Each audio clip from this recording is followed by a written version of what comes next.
Felipe. Obrigado.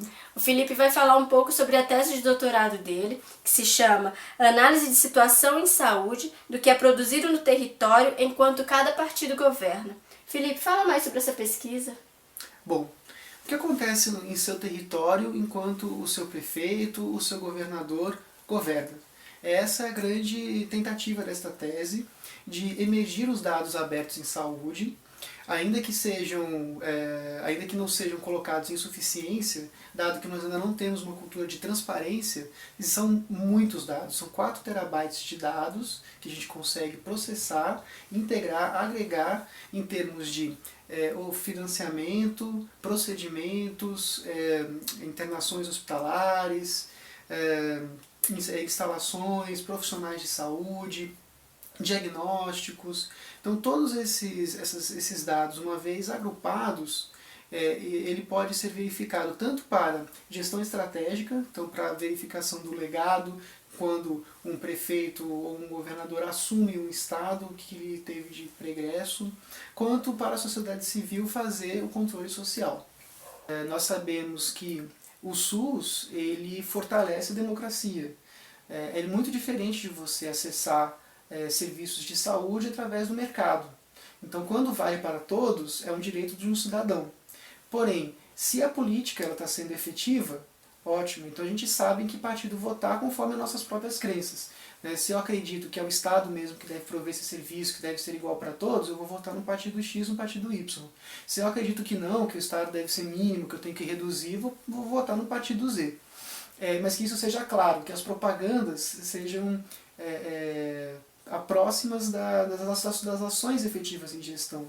E se as instituições elas impedem as ações ideológicas dos partidos, então nós devemos fortalecer esse mecanismo partidário para que eles sejam efetivos, se é esta a vontade dos próprios partidos, do que eles consolidem suas bases, ou não, né? Ou a gente operacionaliza a saúde como outros países fazem, talvez uma autarquia, etc. Mas eu acho que tirar a saúde do âmbito democrático, do âmbito das discussões, principalmente do controle social, do papel dos conselhos, etc., é problemático. Então, isso já é minha opinião, o estudo não atinge essa dimensão a princípio, mas sim, esperamos que com mais informação nós pressionemos o Estado à transparência, e com transparência, accountability, ou seja, prestação de contas, o Estado consiga então fazer aquilo que ele promete. Né? E aí a pergunta é coisa de Estado ou é coisa de governo? Então essa é a grande separação que tenta se fazer. Se os partidos forem importantes, pode-se dizer que é coisa de governo.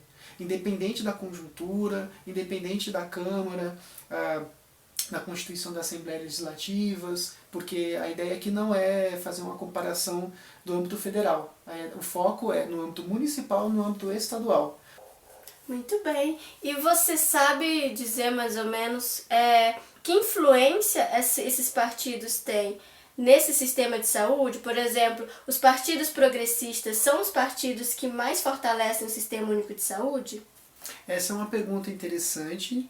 A literatura aponta que não há muita diferença de modo geral, principalmente quando estamos em ambiente de austeridade. Porém, esta ferramenta ela serve até mesmo para isso. Quando você tem a possibilidade de identificar certos candidatos, certos partidos candidatos e verificar o que eles fizeram em outros territórios semelhantes ao seu, seja por porte populacional ou por desenvolvimento socioeconômico, você consegue verificar se faz ou não diferença. Então ter uma forma até de arbitrar melhor o seu voto. Muito bem. E você conseguiu analisar dados dos serviços privados? Infelizmente, a transparência quanto aos serviços privados ainda é muito baixa.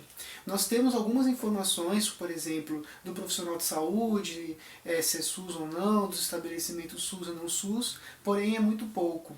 Nós temos a Agência Nacional de Saúde Suplementar, a ANS, e esses dados não são disponibilizados em forma de transparência ativa. A pegada dessa tese, a tentativa dessa tese, é trabalhar com dados abertos, com software livre, de modo que nós possamos verificar com as ferramentas que temos enquanto cidadãos como que são operados, como que é operado o sistema de saúde, enquanto ferramenta política e de democracia. Porém, infelizmente, 40 milhões de brasileiros que utilizam esses serviços não tem como comparar e nós também não temos como avaliar a sobreposição, a complementariedade ou a suplementariedade do sistema privado em cima do sistema universal público brasileiro. Entendi. Algo muito interessante da sua tese é que você analisa a situação de saúde da população e não a cobertura de serviços. Então, fala um pouco sobre isso, sobre a importância de saber a situação real de saúde, a melhoria de saúde, e não qual o aporte de serviços de saúde, quanto que aumentou na produção de sistema de saúde, na produção em saúde. É até um chavão eleitoral dizer que você aumentou em tantos milhões o orçamento, ou que você abriu uma unidade de saúde, ou abriu tantos leitos hospitalares, mas isso não se reflete muitas vezes em melhoria efetiva nos serviços. Então a ideia de você comparar o legado histórico, a trajetória histórica e as melhorias das condições de saúde, ou mesmo informação como o per capita do que é processado em termos de diagnóstico ou termos de procedimentos, e se algum partido tem alguma diferença, surgindo essa diferença, um partido tende a trabalhar mais com raio-x e outro tende a ter um dobro de tomógrafo, por exemplo. É a ideia que isso surge. Então, nós esperamos que partidos progressistas invistam mais em atenção básica, e que operacionalizem melhor o sistema, práticas integrativas, etc. E que partidos mais liberais pensem na média e alta complexidade. Infelizmente, privatizar o SUS a gente não consegue enxergar diretamente, mas quando a gente olha no Cadastro Nacional de Estabelecimentos em Saúde, se aquele estabelecimento ele opera tantos por cento estatal, tantos por cento privado, sim, a gente consegue entender de alguma forma. Todas essas modelagens ainda estão em curso, dados que eu tenho ainda são parciais, mas a ideia é que ao final da tese esses dados possam ser apresentados para o público fazer suas navegações e mesmo para os demais pesquisadores extrair esses próprios dados que vão estar disponibilizados in natura. Muito obrigada, Felipe. Espero que vocês tenham gostado. Obrigado pela oportunidade.